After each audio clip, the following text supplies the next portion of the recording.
22,800 और ऊपरी स्तरों पर 24,000 का इंपॉर्टेंट लेवल है जहां पर ध्यान रखने की आवश्यकता है। चलिए बढ़ते हैं आगे और लेकर आते हैं आपके लिए पहला खास सेगमेंट ट्रेड का चौका।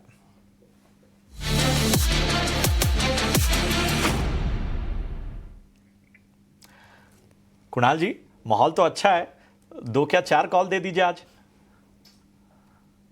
वेल ये ट्रैप पे फंसना नहीं है सर, क्योंकि ये उछाल ही है, लेकिन ये कंफर्म उछाल नहीं है। और कई बार क्या होता है कि मार्केट बहुत ही बढ़िया हो जाता है। आप देखो तो बुलिश रिवर्सल फॉर्मेशन भर भर के डेली चार्ट पे आपको बनने देखने को मिलते हैं। आर्ली चार्ट पे देखो तो 20 डीएमए के ऊपर भी कई सारे स्टॉक ट्रेड कर रहे हैं, लेकिन इसका मतलब ये नहीं है कि ये जो ये जो फीलिंग्स है, ये जो पॉजिटिव सेंटीमेंट्स है, टाइम बिंग वाला जो पॉजिटिव सेंटीमेंट्स है, उसमें आप बह जाए।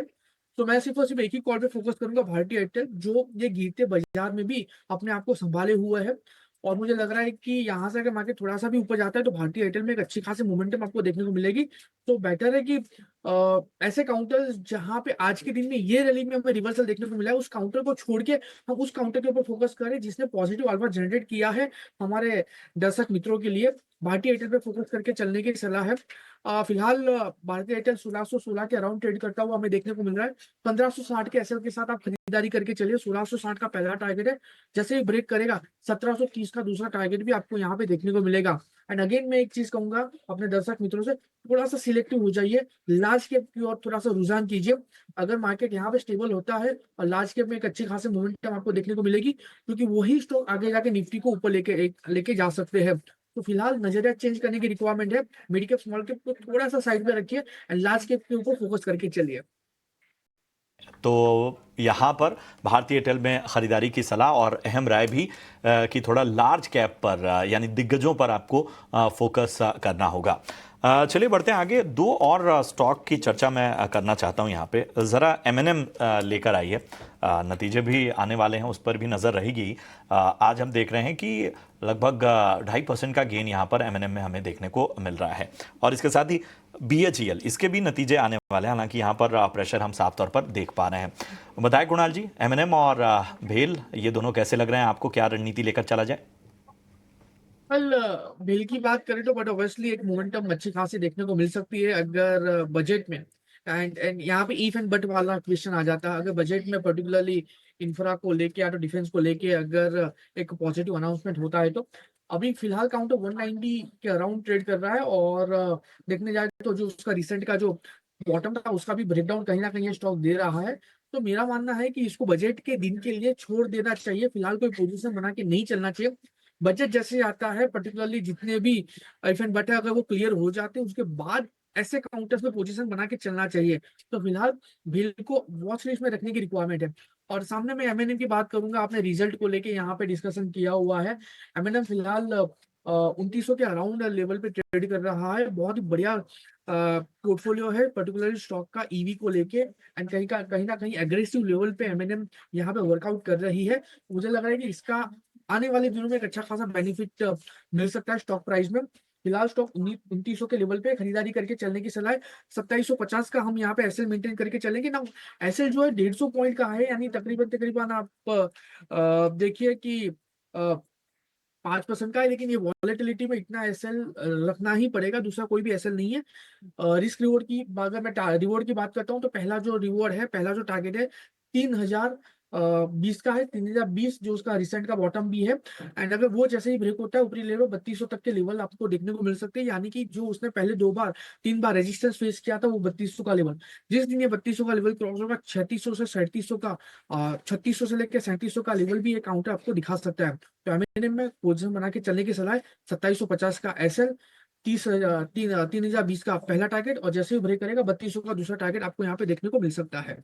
चर्चा करनी बनती है क्योंकि आज इनमें रिवर्सल देखने मिला है। तो क्या हो रहा है इन स्टॉक्स में, आइए इस पर चर्चा करते हैं। तो सबसे पहले तो देखिए बालकृष्ण इंडस्ट्रीज को लाइएगा, क्योंकि यहाँ पे करीब 7-7.5% के आसपास का बेहतरीन गेन देखने मिल रहा है। आज सुबह नोमुरा ने अपग्रेड किया इसको, न्यूट्रल से खरीदारी की सलाह दी, उनको नतीजे अच्छे लगे, स्टॉक में अच्छी खासी गेन से 2750 के आसपास ट्रेड कर रहा है। तो एक बार हमारे गेस्ट से पूछ लेते हैं कि इस पर क्या राय बनती है। कुणाल जी, क्या राय बनती है इस पर? बालकृष्ण इंडस्ट्रीज 7.5% ऊपर है, क्या करना चाहिए?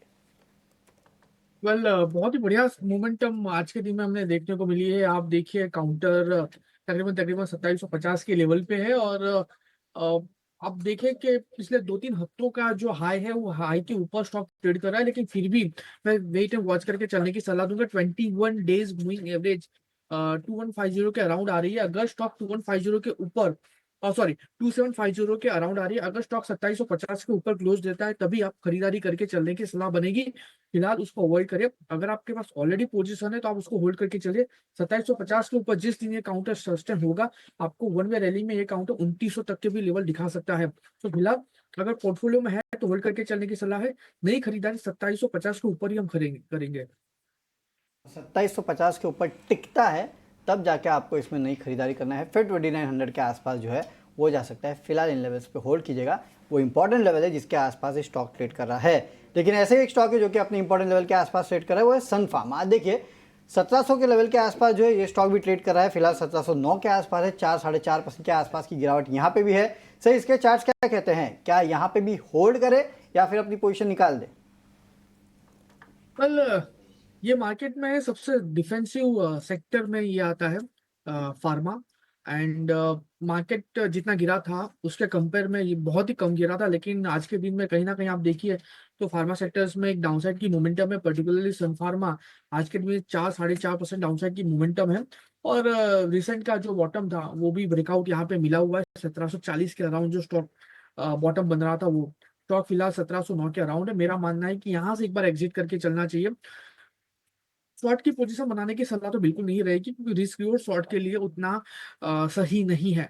लेकिन अगर आपकी पोजीशन है जो आपने रिसेंट डेज में यहाँ पे ऐड की है तो निकल जाने की सलाह रहेगी, क्योंकि आने वाले दिनों में स्टॉक 1680 और 1680 जैसे ही ब्रेक करता है 1630 तक की भी लेवल दिखा सकता है। जिस हिसाब से आज का फॉल हमें देखने को मिला है वो भी एक वॉल्यूम के साथ। बिल्कुल। तो तमाम स्टॉक्स पर तो हम चर्चा कर रहे हैं, बाजार के ट्रेंड्स को भी पकड़ने की कोशिश कर रहे हैं। आपको याद होगा जब शुरुआत हमने की तो हमने साफ तौर पर, मैं और वरुण जब डिस्कस कर रहे थे, तो बैंकों से जो सहारा मिला है न्यूज़ फ्लोज की वजह से और बाकी चीज़ों की वजह से, उसने बाजार को कैसे थामा इसकी चर्चा कर रहे थे। और आज देखिए बाजार में बैंक और एनबीएफसीज का बोलबाला है। जिधर देखिए बैंक और एनबीएफसीज में हरियाली दिख रही है। पूरी डिटेल्स क्या है और क्या ट्रिगर्स हैं जो इस वक्त बैंकिंग और एनबीएफसीज में अब बेहतर ट्रेंड्स नजर आ रहे हैं, गौरव जवलकर हमारे सहयोगी जुड़ चुके हैं। जी गौरव, बताएं। जी हाँ, अगर हम बात करें निफ्टी बैंक की तो आज के दिन में ही लगभग 2% से भी ज़्यादा जो तेज़ी है आज के दिन में हमें देखने को मिली थी।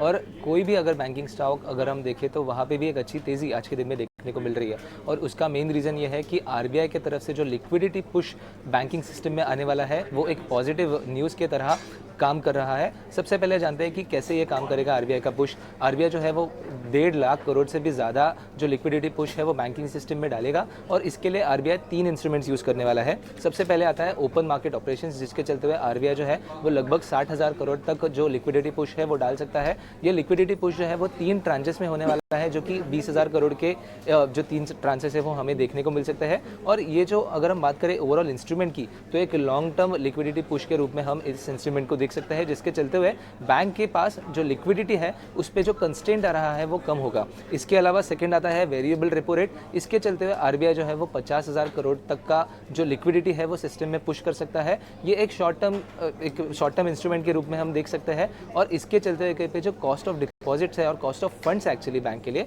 उस पर एक ईजिंग जो है वो देखने को मिल सकती है। और नेट इंटरेस्ट मार्जिन में जो प्रेशर जो आ रहा था बैंक में, वहाँ पे भी ईजिंग देखने को मिल सकती है। तीसरा इंस्ट्रूमेंट जो आरबीआई यूज़ करने वाली है वो है कहीं पे रुपये और डॉलर स्वॉप्स का। इसके चलते हुए कहीं पे आरबीआई जो है वो 40,000 करोड़ तक का लिक्विडिटी पुश इस बैंकिंग सिस्टम को दे सकती है। तो ओवरऑल काफ़ी अच्छा और एक काफ़ी पॉजिटिव चेंज आरबीआई की तरफ से हमें देखने को मिल रहा है। क्योंकि अगर हम सिस्टम लिक्विडिटी की बात करें तो कहीं पे अभी भी हम सिस्टम लिक्विडिटी डेफिसिट में है, और जिसके चलते हुए लोन बुक पे हमें पहले ही देखना था कि बैंक में कंस्ट्रेंट देखने को मिल रहा है। बट इस पुश के बाद अगर हम बात करें एडवांसेस में जो कंस्ट्रेंट था वो कम हो जाएगा, और जो कॉस्ट ऑफ फंड्स है उस पर थोड़ा जो लगाव है वो देखने को मिलेगा। और इसके चलते हुए नेट इंटरेस्ट मार्जिन में आगे जाके थोड़ा ग्रोथ देखने को मिलेगा। और इसी का इम्पैक्ट अगर हम बात करें तो ओवरऑल बैंकिंग इंडेक्स जो है आज ऊपर है। इसी के साथ साथ अभी एक्सपर्ट्स का मानना यह भी है कि जो फरवरी में रेट कट्स के लिए मीटिंग होगा एमपीसी मीटिंग, वहाँ पे रेट कट्स भी हो सकते हैं, जो कि एक पॉजिटिव ट्रिगर के रूप में बैंक्स के लिए काम कर सकता है। तो ओवरऑल एक काफ़ी पॉजिटिव न्यूज़ फ्लो बैंकिंग में ओवरऑल सिस्टम में आ रहा है, और इसी का इम्पैक्ट आज हम देख रहे हैं बैंक निफ्टी के, जो कि लगभग 2% से भी ज़्यादा ऊपर है। चलिए, तो ये पूरा ब्यौरा हमारे सहयोगी गौरव ने आपके सामने रखा, और आप देखिए दिग्गजों में भी जो है वो किस तरह की तेजी नजर आ रही है। आईसीआईसीआई बैंक जरा सामने लेकर आइए। आज देखिए लगभग 2% की मजबूती आईसीआईसीआई बैंक में नजर आ रही है। एचडीएफसी बैंक भी सामने लेकर आइए, यहाँ पर भी लगभग 2.25% का उछाल हमें देखने को मिल रहा है।